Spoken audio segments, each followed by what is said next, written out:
refinance လုပ်မယ်လို့စဉ်းစားထားတဲ့သူတွေအတွက်အဓိကထည့်သွင်းစဉ်းစားရမယ်အချက်၃ချက်ကိုဒီနေ့မှာပြပြပေးသွားမှာဖြစ်ပါတယ်ရှင်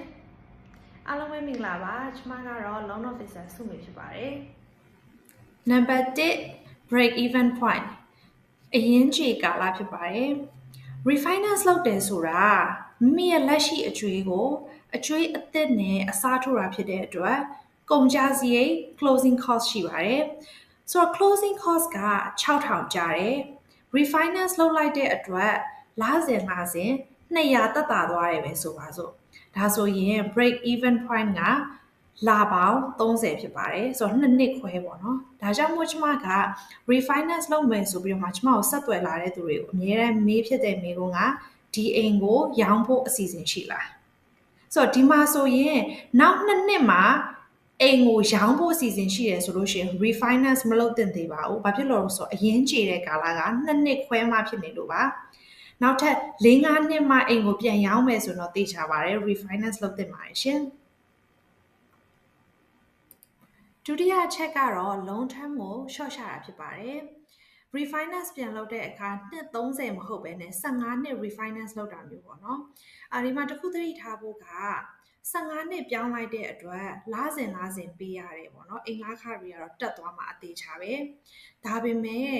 ကျမတို့ဒီ loan တွေဆိုတာကအိမ်အကျွေးတွေဆိုတာကပေါ့နော်နှစ်30ဆွဲပြီးတော့မှပေးလေပေးရတဲ့အတိုးကများလေပဲပေါ့ဒီမှာဆိုလို့ရှိရင်15နှစ်နဲ့အကျွေးကမြန်ကြေသွားမဲ့အပြင်ပေးရတဲ့အတိုးတွေအများကြီးလဲတက်တာသွားတယ်ရှင်နောက်ဆုံးအချက်ကတော့ကျမတို့အမေးများတဲ့အတိုးနှုန်းဘယ်လောက်ကျသွားလို့ရှိရင် refinance လုပ်တင်လဲပေါ့နော်ဆိုတော့ဒီမှာအလွယ်မဲ့မယ်ဆိုလို့ရှိရင် 0.75% ဒါမှမဟုတ်လို့ရှိရင် 1% ဒါလောက်ဝန်းကျင်ကျသွားတယ်ဆိုလို့ရှိရင် refinance လုပ်တင်ပါတယ်ဒီမှာကျမမြင်သာအောင်လို့ပေါ့နော်ဥပမာပေးထားပါတယ်ကျမတို့ရဲ့လက်ရှိ loan amount က4သိန်းပဲဆိုပါစို့အမှကျမတို့အတိုးနှုန်းက 7.25 နဲ့ရထားခဲ့တယ်ဆိုတော့လစဉ်